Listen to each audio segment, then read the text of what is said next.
ಶ್ರೀ ಗುರುಭ್ಯೋ ನಮಃ. ಹರಿ ಓಂ. ಪ್ರೀತಿಯ ವೀಕ್ಷಕರಿಗೆಲ್ಲ ಭಗವತಿ ಸಂಕಲ್ಪಕ್ಕೆ ಸ್ವಾಗತ. ಹರೇ ರಾಮ. ಯಾಸಾ ಪದ್ಮಾಸನಸ್ಥ ವಿಪುಲಕಟಿತಟಿ ಪದ್ಮಪತ್ರ ಯಥಾಕ್ಷಿ ಗಂಭೀರಾವರ್ತನಾಭಿಸ್ತನಭರನಮಿತಾ ಶುಭ್ರವಸ್ತೋತ್ತರೇಯ ಲಕ್ಷ್ಮೀರ್ದಿವ್ಯೈರ್ಗಜೇಂದ್ರೈಃ ಮಣಿಗಣಖಚಿತೈ ಸ್ಥಾಪಿತಾ ಹೇಮಕುಂಭೈಃ ನಿತ್ಯೋ ಸಾ ಪದ್ಮಹಸ್ತಾ ಮಮ ವಸತು ಗೃಹೇ ಸರ್ವಮಾಂಗಲ್ಯಯುಕ್ತಾ. ಶ್ರೀ ಜಗಜ್ಜನನ್ಯೈ ನಮಃ. ಶ್ರೀ ಮಹಾಲಕ್ಷ್ಮೀ ನಮಃ. ಆತ್ಮೀಯರೇ, ಇವತ್ತಿನ ದಿವಸ 22ನೇ ತಾರೀಕು 5ನೇ ತಿಂಗಳು 2026ನೇ ಇಸ್ವಿ ಶುಕ್ರವಾರ. ಈ ದಿವಸದ ಪಂಚಾಂಗ ಹೇಗಿದೆ ಹೇಳುವಂತಹದ್ದನ್ನು ಮೊದಲು ನೋಡೋಣ. ಸ್ವಸ್ತಿ ಶ್ರೀ ವಿಜಯಾಭ್ಯುದಯ ನೃಪಶಾಲಿ ವಾಹನ ಗತಶಕ ವರ್ಷ 1948ನೇ ಮಂಗಳಕರ ಪರಾಭವ ನಾಮ ಸಂವತ್ಸರದ ಉತ್ತರಾಯಣ ಗ್ರೀಷ್ಮ ಋತು ಅಧಿಕ ಜ್ಯೇಷ್ಠ ಮಾಸದ ಶುಕ್ಲ ಪಕ್ಷದ ಷಷ್ಠಿ ತಿಥಿಯಾಗಿರತಕ್ಕಂತಹದ್ದು. ವಾರ ಶುಕ್ರವಾರವಾಗಿದೆ. ಈ ದಿವಸ ನಕ್ಷತ್ರ ಆಶ್ಲೇಷ ನಕ್ಷತ್ರ ಇದೆ. ಈ ದಿವಸ ನಕ್ಷತ್ರ ಪುಷ್ಯಮಿ ನಕ್ಷತ್ರ ಇದೆ. ಈ ದಿವಸದ ಯೋಗ ವೃದ್ಧಿನಾಮ ಯೋಗ ತೈತಲಾಕರಣ ಇದೆ ಇವತ್ತಿನ ಪಂಚಾಂಗದಲ್ಲಿ. ಹೀಗಿರುವಾಗ ಖಗೋಳದ ಗ್ರಹಸ್ಥಿತಿ ಹೇಗೆ? ಮೇಷರಾಶಿಯಲ್ಲಿ ಕುಜನಿದ್ದಾನೆ ಸ್ವಕ್ಷೇತ್ರದಲ್ಲಿ. ವೃಷಭ ರಾಶಿಯಲ್ಲಿ ರವಿ ಬುಧರ ಯುತಿ. ಮಿಥುನ ರಾಶಿಯಲ್ಲಿ ಗುರು ಶುಕ್ರರ ಯುತಿ. ಕರ್ಕಾಟಕ ರಾಶಿಯಲ್ಲಿ ಪುಷ್ಯಮಿ ನಕ್ಷತ್ರದಲ್ಲಿ ಸ್ವಕ್ಷೇತ್ರದಲ್ಲಿ ಚಂದ್ರನಿದ್ದಾನೆ. ಸಿಂಹರಾಶಿಯಲ್ಲಿ ಎಂದಿನಂತೆ ಕೇತು ಇದ್ದಾನೆ. ಕನ್ಯಾ, ತುಲಾ, ವೃಶ್ಚಿಕ, ಧನು, ಮಕರ ಈ ರಾಶಿಗಳಲ್ಲಿ ಯಾವುದೇ ಗ್ರಹಗಳಿಲ್ಲ. ಕುಂಭರಾಶಿಯಲ್ಲಿ ಎಂದಿನಂತೆ ರಾಹು. ಮೀನರಾಶಿಯಲ್ಲಿ ಶನಿ ಮಹಾತ್ಮ ಎಂದಿನಂತೆ. ಈ ದಿವಸ ಗುಳಿಕೋದಯವಾಗಿರತಕ್ಕಂತಹದ್ದು ಮಿಥುನ ರಾಶಿಯಲ್ಲಿ. ಹೀಗಿರುವಾಗ ಮೇಷಾದಿ 12 ರಾಶಿಗಳ ಫಲಾಫಲಗಳು ಹೇಗಿದೆ ಹೇಳುವಂತಹದ್ದನ್ನು ವೀಕ್ಷಣೆ ಮಾಡೋಣ. ಆತ್ಮೀಯರೇ, ಮೊದಲು ಮೇಷರಾಶಿ. ಮೇಷರಾಶಿಯವರ ಫಲವನ್ನು ನೋಡುವಾಗ ನಿಮ್ಮ ರಾಶಿಯಲ್ಲೇ ಕುಜನಿದ್ದಾನೆ ಸ್ವಕ್ಷೇತ್ರದಲ್ಲಿ. ವಾಣಿಜ್ಯ ವೃತ್ತಿಯಲ್ಲಿರ್ತಕ್ಕಂಥವರಿಗೆಲ್ಲ ಅನುಕೂಲ ಉಂಟಾಗ್ತದೆ. ವ್ಯಾಪಾರ ವ್ಯವಹಾರವನ್ನು ಮಾಡತಕ್ಕಂಥವರಿಗೆ ನೆಮ್ಮದಿ ಸಿಗ್ತದೆ. ಆರೋಗ್ಯದ ವಿಷಯದಲ್ಲಿ ಕಾಳಜಿ ವಹಿಸುವವರಿಗೆ ಆರೋಗ್ಯ ಪ್ರಾಪ್ತಿಯಾಗುವಂತಹ ಲಕ್ಷಣ. ನೀವೇನಾದರೂ ಔಷಧೋಪಚಾರದಲ್ಲಿ ನಿರಾಸಕ್ತಿ ಮಾಡಿಬಿಟ್ರೆ ಆ ರೋಗವೇ ನಿಮ್ಮನ್ನು ತಿಂದು ಹಾಕ್ಬಿಡ್ತದೆ. ಆದ್ದರಿಂದ ಸ್ವಲ್ಪ ಜಾಗೃತಿಯಾಗಿರಬೇಕು. ಆರೋಗ್ಯದ ಕಡೆ ಗಮನ ಇಡಿ. ಆದಿತ್ಯ ಹೃದಯವನ್ನು ಓದುವುದು ಮರೆಯಬೇಡಿ. ಪರಿಹಾರಕ್ಕಾಗಿ ಸುಬ್ರಹ್ಮಣ್ಯೇಶ್ವರನ ಅನುಗ್ರಹ. ಅವನ ಅನುಗ್ರಹ ಇದೆ ಅಂತಂದರೆ ಏನು ಬೇಕಾದ್ರೂ ಗೆಲ್ಲಬಹುದು. ಜೊತೆಯಲ್ಲಿ ಪೂರ್ವ ದಿಕ್ಕಿನ ವ್ಯವಹಾರ, ಕೆಂಪು ಬಣ್ಣದ ಬಟ್ಟೆಗಳು, 9ರ ಸಂಖ್ಯೆ ಇವೆಲ್ಲ ನಿಮ್ಮ ವ್ಯವಹಾರಕ್ಕೆ ಉಪಯೋಗಿಸ್ಕೊಳ್ಳಿ. ಶುಭವಾಗ್ತದೆ ಮೇಷರಾಶಿಯವರು. ಈಗ ವೃಷಭರಾಶಿಯವರ ಫಲವನ್ನು ನೋಡುವಾಗ ನಿಮಗೆ ಹೇಗೆ ಲಕ್ಷ್ಮೀ ಪ್ರಾಪ್ತಿ ನೋಡಿ. ನಿಮಗೆ ಧನಸ್ಥಾನದಲ್ಲಿ ಗುರು ಇದ್ದಾನೆ, ಶುಕ್ರನಿದ್ದಾನೆ. ನಿಮ್ಮ ರಾಶಿಯಾಧಿಪತಿ ಧನಸ್ಥಾನಕ್ಕೆ ಹೋಗಿದ್ದಾನೆ ಅಂದರೆ ಧನ ಸಮೃದ್ಧಿಯಾಗುವಂತಹ ಯೋಗ. ನಾವು ವಿದೇಶಕ್ಕೆಲ್ಲರೂ ಹೋಗ್ತಾರೆ ಅಂತಂದರೆ ಹಣ ತರಲಿಕ್ಕೆ ಹೋಗ್ತಾರೆ ಹೇಳಿ ಕೆಲವರು ಭಾವನೆ ಇರ್ತದೆ. ಹಣ ಖರ್ಚು ಮಾಡಲಿಕ್ಕೆ ಹೋಗ್ತಾರೆ ಅಂತಲ್ಲ, ಹಣ ತರಲಿಕ್ಕೆ ಹೋಗ್ತಾರೆ ಅಂತ. ಆದ್ದರಿಂದ ದ್ವಿತೀಯದಲ್ಲಿ ಧನಸ್ಥಾನದಲ್ಲಿ ಶುಕ್ರ ಇದ್ದಾನೆ, ಹಣವನ್ನು ತಂದಾನು. ಶುಕ್ರವಾರವಾಗಿದೆ, ಲಕ್ಷ್ಮೀ ಕಟಾಕ್ಷವಾಗುವಂಥ ದಿವಸ. ಧನಸ್ಥಾನದಲ್ಲಿ ಗುರು ಇದ್ದಾನೆ, ಜೊತೆಯಲ್ಲಿ ಶುಕ್ರನಿದ್ದಾನೆ. ಹೀಗಾಗಿ ವಿಶೇಷ ಧನ ಪ್ರಾಪ್ತಿಯಾಗುವಂತಹ ಒಂದು ಸಂದರ್ಭ ಇದೆ ವೃಷಭ ರಾಶಿಯವರಿಗೆ.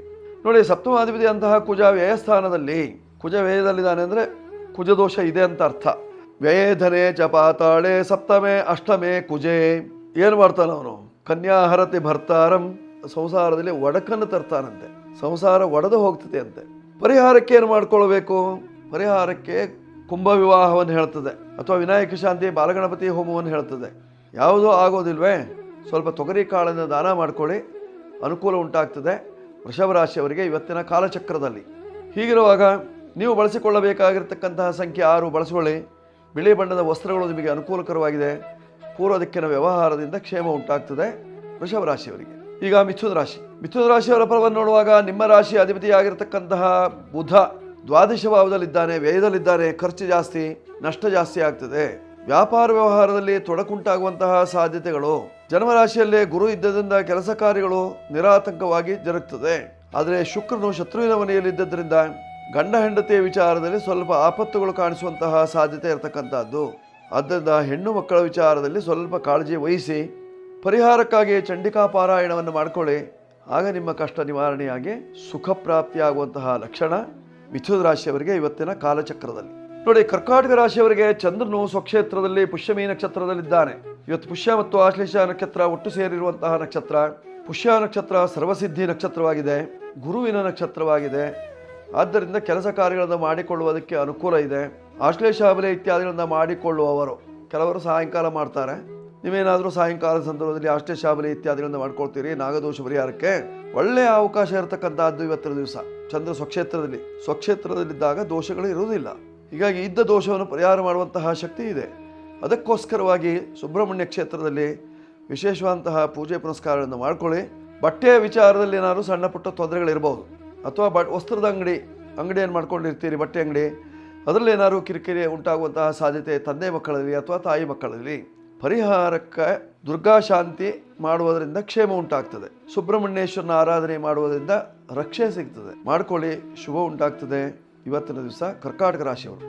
ಈಗ ಸಿಂಹರಾಶಿಯವರ ಫಲವನ್ನು ನೋಡುವಾಗ ನಿಮ್ಮ ರಾಶಿಯ ಅಧಿಪತಿಯಾಗಿರ್ತಕ್ಕಂತಹ ಸೂರ್ಯ ಭಗವಂತ ಶತ್ರು ರಾಶಿಯಲ್ಲಿದ್ದಾನೆ. ಹೀಗಾಗಿ ಶತ್ರುಗಳ ಕಾಟ ಉಂಟಾಗ್ತದೆ. ತಂದೆಗೆ ಶತ್ರುಗಳು ಅಥವಾ ತಂದೆಯ ಶತ್ರುಗಳು ನಿಮಗೂ ಶತ್ರುಗಳು, ಶತ್ರುತ್ವ ಜಾಸ್ತಿ ಆಗುವಂತಹ ಸಾಧ್ಯತೆ ಇರತಕ್ಕಂತಹದ್ದು. ಮಾನಸಿಕವಾದಂತಹ ಒತ್ತಡ ಉಂಟಾಗ್ತದೆ. ವ್ಯಾಪಾರ ವ್ಯವಹಾರ ಸರಿಯಾಗಿ ಜರುಗೋದಿಲ್ಲ. ಶ್ರಮಕ್ಕೆ ತಕ್ಕ ಪ್ರತಿಫಲ ಸಿಗುವುದಿಲ್ಲ. ಇದೆಲ್ಲ ಇರತಕ್ಕಂತಹದ್ದು ಸಿಂಹರಾಶಿಯವರಿಗೆ. ಕಾರಣ ಚಂದ್ರ ವ್ಯಯದಲ್ಲಿದ್ದಾನೆ, ಕುರು ಲಾಭದಲ್ಲಿದ್ದರೂ ಸಹಿತವಾಗಿ ಮಾಂದ್ಯಯುತನಾಗಿದ್ದಾನೆ. ಆದ್ದರಿಂದ ಈ ರೀತಿಯಂತಹ ತೊಂದರೆಗಳು. ಪರಿಹಾರಕ್ಕೆ ನೀವು ಮಾಡಿಕೊಳ್ಳಬೇಕಾಗಿರ್ತಕ್ಕಂಥದ್ದು ಸಪ್ತಮದಲ್ಲಿರತಕ್ಕಂತಹ ರಾಹುವಿಗೆ ಪರಿಹಾರವನ್ನು ಮಾಡಿಕೊಳ್ಳಿ. ಪರಿಹಾರಾರ್ಥವಾಗಿ ನೀವು ಆಶ್ಲೇಷಾಬಲಿಯನ್ನು ಅಥವಾ ನಾಗಶಾಂತಿಯನ್ನು ಮಾಡಿಸಿಕೊಳ್ಳುವುದರಿಂದ ನಿಮ್ಮ ಕಷ್ಟ ದೋಷಗಳು ನಿವಾರಣೆಯಾಗಿ ಸುಖ ನೆಮ್ಮದಿ ಕಾಣುವಂತಹ ಸುಯೋಗದ ಲಕ್ಷಣಗಳು ಸಿಂಹರಾಶಿಯವರಿಗೆ ಇವತ್ತಿನ ಕಾಲಘಟ್ಟದಲ್ಲಿ. ನೋಡಿ, ಸಿಂಹರಾಶಿಯವರು ಬಳಸಿಕೊಳ್ಳಬೇಕಾಗಿರ್ತಕ್ಕಂತಹ ಸಂಖ್ಯೆ 1 ಬಳಸಿಕೊಳ್ಳಿ. ಕೆಂಪು ಬಣ್ಣದ ವಸ್ತ್ರಗಳು ನಿಮಗೆ ಆಗಿ ಬರ್ತದೆ. ಶಿವನ ಅನುಗ್ರಹದಿಂದ ಕಷ್ಟ ನಿವಾರಣೆಯಾಗ್ತದೆ. ಈಗ ಕನ್ಯಾ ರಾಶಿಯವರ ಫಲವನ್ನು ನೋಡುವಾಗ ನಿಮ್ಮ ರಾಶಿಗೆ ಸಪ್ತಮದಲ್ಲಿ ಶನಿಯ ದೃಷ್ಟಿ. ಸಪ್ತಮದಲ್ಲಿ ಶನಿ ಮಹಾತ್ಮ ಇದ್ದಾನೆ, ಪೂರ್ಣ ದೃಷ್ಟಿಯಲ್ಲಿ ನೋಡ್ತಾ ಇದ್ದಾನೆ. ಆ ಶನಿ ಮಹಾತ್ಮನ ದೃಷ್ಟಿ ಬಿತ್ತು ಅಂತಾದರೆ 7.5 ಅಪಾಯ. ಶನಿ ದೃಷ್ಟಿ ಬಿತ್ತು ಅಂದರೆ ಅಪವಾದಗಳು ಬರ್ತದೆ, ಅವಮಾನಗಳಾಗ್ತದೆ, ಅಪರಾಧಿಗಳಾಗುವಂತಹ ಸಾಧ್ಯತೆ ಇದೆ. ಕಾನೂನಿನ ಚೌಕಟ್ಟಿನಲ್ಲಿ ಸಿಲುಕಿಕೊಳ್ಳುವಂತಹ ಸಾಧ್ಯತೆ ಇದೆ. ನೀವು ಮಾಡುವಂತಹ ಕೆಲಸ ಕಾರ್ಯದಲ್ಲಿ ಅಭಿವೃದ್ಧಿ ಇರುವುದಿಲ್ಲ. ವ್ಯಾಪಾರ ವ್ಯವಹಾರಗಳು ಸರಾಗವಾಗಿ ನಡೆಯೋದಿಲ್ಲ. ಇದಕ್ಕೆಲ್ಲ ಪರಿಹಾರ ರೂಪವಾಗಿ ನೀವು ಮಾಡಿಕೊಳ್ಳಬೇಕಾಗಿರ್ತಕ್ಕಂಥದ್ದೇನೋ ಆಗಿದ್ರೆ ವಿಶೇಷವಾಗಿ ಚಂದ್ರನಿಗೆ ಶಾಂತಿಯನ್ನು ಮಾಡಿಕೊಳ್ಳಿ. ಜೊತೆಯಲ್ಲಿ ಕಾರ್ತವೀರ್ಯಾರ್ಜುನನ ಜಪಾನುಷ್ಠಾನವನ್ನು ಮಾಡುವುದರಿಂದ ಕನ್ಯಾ ರಾಶಿಯವರಿಗೆ ಇರತಕ್ಕಂತಹ ಕಷ್ಟ ದೋಷಗಳೆಲ್ಲ ಪರಿಹಾರವಾಗಿ ಸುಖ ನೆಮ್ಮದಿಯನ್ನು ಕಾಣುವಂತಹ ಒಂದು ಸುಯೋಗ ಇದೆ. ಮಾಡ್ಕೊಳ್ಳಿ, ಶುಭ ಉಂಟಾಗ್ತದೆ. ಕನ್ಯಾ ರಾಶಿಯವರು ಇವತ್ತಿನ ಕಾಲಚಕ್ರದಂತೆ. ಈಗ ತುಲಾರಾಶಿಯವರ ಫಲವನ್ನು ನೋಡುವಾಗ ನಿಮ್ಮ ರಾಶಿಯ ಅಧಿಪತಿಯಾಗಿರತಕ್ಕಂತಹ ಶುಕ್ರನು ಭಾಗ್ಯ ರಾಶಿಯಲ್ಲಿದ್ದಾನೆ. ಭಾಗ್ಯ ವೃದ್ಧಿಯಾಗುವಂತಹ ಕಾಲ ಹತ್ತಿರದಲ್ಲೇ ಇದೆ. ವ್ಯವಹಾರವು ಸರಾಗವಾಗಿ ನಡೆಯುವಂತಹ ಸನ್ನಿವೇಶ ಇದೆ. ಸಿನಿಮಾ ರಂಗದಲ್ಲಿ ಅಥವಾ ಧಾರಾವಾಹಿ ಬಣ್ಣದ ಬದುಕದಲ್ಲಿ ಬದುಕತಕ್ಕಂಥವರಿಗೆಲ್ಲ ಅನುಕೂಲಕರವಾಗಿರ್ತಕ್ಕಂಥದ್ದು. ನೃತ್ಯಪಟುಗಳಿಗೆ, ನಾಟ್ಯಪಟುಗಳಿಗೆ, ಸಂಗೀತ ಪಟುಗಳಿಗೆ ಎಲ್ಲರಿಗೂ ಅನುಕೂಲಕರವಾದಂತಹ ಕಾಲವಾಗಿದೆ. ದೋಷ ಪರಿಹಾರಕ್ಕೆ ನೀವು ಮಾಡಿಕೊಳ್ಳಬೇಕಾಗಿರತಕ್ಕಂಥದ್ದೇನು, ಸಾಧ್ಯವಾದರೆ ಮಾಂದಿ ಶಾಂತಿ ಮಾಡಿಕೊಳ್ಳಿ, ಅಥವಾ ನೀವು ವಿಶೇಷವಾಗಿ ಭಗವದ್ಗೀತೆಯನ್ನು ಓದಿ. ಆಗ ನಿಮ್ಮ ಕಷ್ಟಗಳೆಲ್ಲ ದೂರವಾಗುವಂತಹ ಲಕ್ಷಣಗಳು. ದೋಷ ನಿವಾರಣೆಗೆ ಮಾಡಿಕೊಳ್ಳಿ. ಬಳಸಿಕೊಳ್ಳಬೇಕಾಗಿರ್ತಕ್ಕಂತಹ ಸಂಖ್ಯೆ 6 ಬಳಸಿಕೊಳ್ಳಿ. ಅನ್ನಪೂರ್ಣೇಶ್ವರಿಯ ಅನುಗ್ರಹವನ್ನು ಪಡೆದುಕೊಳ್ಳುವುದು ಒಳ್ಳೆಯದು. ಉತ್ತರ ದಿಕ್ಕಿನಲ್ಲಿ ನಿಮ್ಮ ವ್ಯವಹಾರ ಮಾಡಿಕೊಳ್ಳಿ, ಶುಭವಾಗುತ್ತೆ. ತುಲಾರಾಶಿಯವರು. ಈಗ ವೃಶ್ಚಿಕ ರಾಶಿ ನೋಡಿ, ವೃಶ್ಚಿಕ ರಾಶಿಯವರ ಫಲವನ್ನು ನೋಡುವಾಗ ನಿಮ್ಮ ರಾಶಿಯಿಂದ ಸಪ್ತಮ ರಾಶಿಯಲ್ಲಿ ರವಿ ಇದ್ದಾನೆ. ಕರ್ಮಾಧಿಪತಿ. ಒಳ್ಳೆಯ ಉದ್ಯೋಗದಲ್ಲಿ ಒಳ್ಳೆಯ ಯಶಸ್ಸು, ತಂಪಾದ ವಾತಾವರಣ, ಒಳ್ಳೆಯ ರೀತಿಯಂತಹ ವ್ಯವಹಾರಗಳು, ಜೊತೆಯಲ್ಲಿ ಮನೆಯಲ್ಲೂ ಸಹಿತವಾಗಿ ಒಳ್ಳೆಯ ಗಂಡ ಅಥವಾ ಒಳ್ಳೆಯ ಹೆಂಡತಿ, ಈ ರೀತಿಯಲ್ಲಿ ಇರುವುದರಿಂದ ಸಾಕಷ್ಟು ಅನುಕೂಲತೆಗಳು ಉಂಟಾಗುವಂತಹ ಸಾಧ್ಯತೆಗಳು ಕೌಟುಂಬಿಕವಾಗಿ. ಪಂಚಮ ಶನಿ ಇದೆ. ಪರಿಹಾರಕ್ಕಾಗಿ ಒಂದು ಸ್ವಲ್ಪ ಎಳ್ಳನ್ನು ದಾನ ಮಾಡಿಕೊಳ್ಳಿ. ಸಾಧ್ಯವಾದರೆ ಕಪ್ಪು ಮೊಟ್ಟೆಯನ್ನು ದಾನ ಮಾಡುವುದರಿಂದ ನಿಮ್ಮ ಕಷ್ಟಗಳೆಲ್ಲ ಕರಗಿ ಹೋಗುವಂತಹ ಸಾಧ್ಯತೆ ಇರತಕ್ಕಂಥದ್ದು. ಲಕ್ಷ್ಮಿ ಕಟಾಕ್ಷವಾಗ್ತದೆ. ಪರಿಹಾರವನ್ನು ಮಾಡಿಕೊಳ್ಳಿ. ನೀವು ಬಳಸಿಕೊಳ್ಳಬೇಕಾಗಿರ್ತಕ್ಕಂತಹ ಸಂಖ್ಯೆ 9 ಬಳಸಿಕೊಳ್ಳಿ. ಪೂರ್ವ ದಿಕ್ಕು ಅಥವಾ ಉತ್ತರ ದಿಕ್ಕಿನಲ್ಲಿ ವ್ಯವಹಾರವನ್ನು ಮಾಡುವುದರಿಂದ ನಿಮ್ಮ ಕಷ್ಟಗಳೆಲ್ಲ ಪರಿಹಾರವಾಗಿ ಸುಖ ನೆಮ್ಮದಿ ಕಾಣುವಂತಹ ಸುಯೋಗದ ಕ್ಷಣಗಳು ಕಾಲಚಕ್ರದಂತೆ. ಈಗ ಧನುರಾಶಿ ನೋಡಿ, ಧನುರಾಶಿಯವರ ಫಲವನ್ನು ನೋಡುವಾಗ ಸಪ್ತಮದಲ್ಲಿ ಗುರು ಇದ್ದಾನೆ, ಪೂರ್ಣ ದೃಷ್ಟಿಯಲ್ಲಿ ನೋಡ್ತಾ ಇದ್ದಾನೆ. ಗುರುವಿನ ಅನುಕೂಲತೆಯಿಂದ ಗುರಿ ಮುಟ್ತೀರಿ. ಸಪ್ತಮದಲ್ಲೇ ಶುಕ್ರ ಇದ್ದದ್ದರಿಂದ ಸಿನಿಮಾ ರಂಗದವರಿಗೆ ಅತ್ಯಂತ ಶುಭದಾಯಕವಾಗಿರತಕ್ಕಂತಹದ್ದು. ಯಕ್ಷಗಾನ ರಂಗದಲ್ಲಿ ಅನುಕೂಲತೆಗಳು ಉಂಟಾಗುವಂತಹ ಸಾಧ್ಯತೆಗಳು ನೋಡಿ. ನಿಮ್ಮ ರಾಶಿಯಿಂದ 7ನೇ ಮನೆಯಲ್ಲಿ ಮಾಂದ್ಯೋದಯವಾಗಿ ಪೂರ್ಣ ದೃಷ್ಟಿಯಲ್ಲಿ ನೋಡ್ತಾ ಇದ್ದರಿಂದ ಬಾಧಾ ನಿವೃತ್ತಿಗಾಗಿ ಮಾಂದಿ ಶಾಂತಿ ಮಾಡಿಕೊಳ್ಳಿ. ಜೊತೆಯಲ್ಲಿ ಭಗವದ್ಗೀತೆಯ 11ನೇ ಅಧ್ಯಾಯವನ್ನು ಓದಿ. ಆಗ ನಿಮ್ಮ ಕಷ್ಟಗಳೆಲ್ಲ ಪರಿಹಾರವಾಗಿ ಸುಖ ಪ್ರಾಪ್ತಿಯಾಗುವಂತಹ ಲಕ್ಷಣ ಧನುರಾಶಿಯವರಿಗೆ. ಧನುರಾಶಿಯವರು ಬಳಸಿಕೊಳ್ಳಬೇಕಾಗಿರತಕ್ಕಂತಹ ಸಂಖ್ಯೆ 3, 9 ಬೇಕಾದ್ರೆ ಸೇರಿಸ್ಕೊಳ್ಳಿ. ಉತ್ತರ ದಿಕ್ಕಿನಲ್ಲಿ ವ್ಯವಹರಿಸಿ ರಾಯರ ಅನುಗ್ರಹವನ್ನು ಪಡೆದುಕೊಳ್ಳುವುದರಿಂದ ಕ್ಷೇಮವಾಗ್ತದೆ. ಈಗ ಮಕರ ರಾಶಿಯವರ ಫಲವನ್ನು ನೋಡುವಾಗ ನಿಮ್ಮ ರಾಶಿಯ ಅಧಿಪತಿಯಾಗಿರತಕ್ಕಂತಹ ಶನಿ ಮಹಾತ್ಮನು ತೃತೀಯ ಭಾವದಲ್ಲಿದ್ದಾನೆ. 3ನೇ ವ್ಯಕ್ತಿಗಳಿಂದ ಕೆಲಸ ಕಾರ್ಯಗಳಾಗುವಂತಹ ಸಾಧ್ಯತೆ ಇರತಕ್ಕಂತಹದ್ದು. ಬೇರೆ ಜಾತಿ ಬೇರೆ ವರ್ಣದವರಿಂದ ಕೆಲಸ ಕಾರ್ಯಗಳಾಗುವಂತಹ ಸಾಧ್ಯತೆ ಇದೆ. ಗುರುವಿನ ಬಲ ಇಲ್ಲದ ಕಾರಣ ಗುರಿ ಮುಟ್ಲಿಕ್ಕಾಗಲ್ಲ. ಸ್ವಲ್ಪ ವ್ಯವಹಾರವನ್ನು ಮುಂದುವರಿಸಬಹುದು. ಮುಂದಿನ ಜನಾಂಗಕ್ಕೆ ಅನುಕೂಲವಾಗುವಂತಹ ವ್ಯವಹಾರಗಳು, ಸಾಕಷ್ಟು ಅಭಿವೃದ್ಧಿ ಆಗುವಂತಹ ಯಶಸ್ಸು, ಕೀರ್ತಿ, ಲಾಭ ಇತ್ಯಾದಿಗಳು ಉಂಟಾಗ್ತದೆ. ಯೋಚನೆ ಮಾಡಬೇಕಾದ್ದಿಲ್ಲ, ಮುಂದುವರಿಯಿರಿ, ಅದರಲ್ಲೇ ಅನುಕೂಲವಾಗ್ತದೆ. ನಿಮ್ಮ ಅಭೀಷ್ಟದಂತೆ ನೆರವೇರುತ್ತದೆ. ನೀವು ಬಳಸಿಕೊಳ್ಳಬೇಕಾಗಿರ್ತಕ್ಕಂತಹ ಸಂಖ್ಯೆ 8 ಬಳಸಿಕೊಳ್ಳಿ. ಹಸಿರು ನೀಲಿ ಬಣ್ಣ ನಿಮಗೆ ಅನುಕೂಲಕರವಾಗಿದೆ.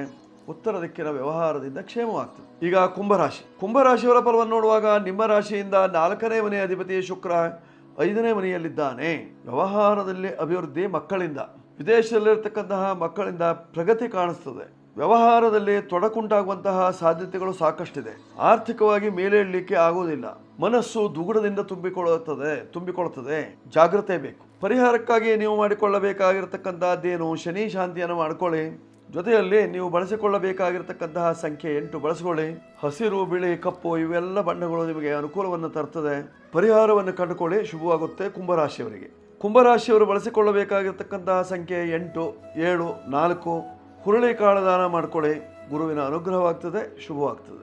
ಈಗ ಮೀನರಾಶಿಯವರ ಫಲವನ್ನು ನೋಡುವಾಗ 4ನೇ ಮನೆಯಲ್ಲಿ ಗುರು ಶುಕ್ರರು ಒಳ್ಳೆ ಯೋಗ, ಹೊಸ ವಾಹನ ಖರೀದಿ, ಹೊಸ ವಿಚಾರಗಳು, ಭೂಮಿಯನ್ನು ಖರೀದಿಸುವಂತಹ ಸಂದರ್ಭ, ಹೊಸ ಮನೆಯನ್ನು ಪ್ರವೇಶ ಮಾಡುವಂತಹ ಯೋಗ ಇವೆಲ್ಲ ಇರತಕ್ಕಂತಹದ್ದು ಮೀನರಾಶಿಯವರಿಗೆ. ಹಾಗಂತ ನಿಮ್ಮ ರಾಶಿಯಲ್ಲೇ ಶನಿ ಮಹಾತ್ಮನಿದ್ದಾನೆ.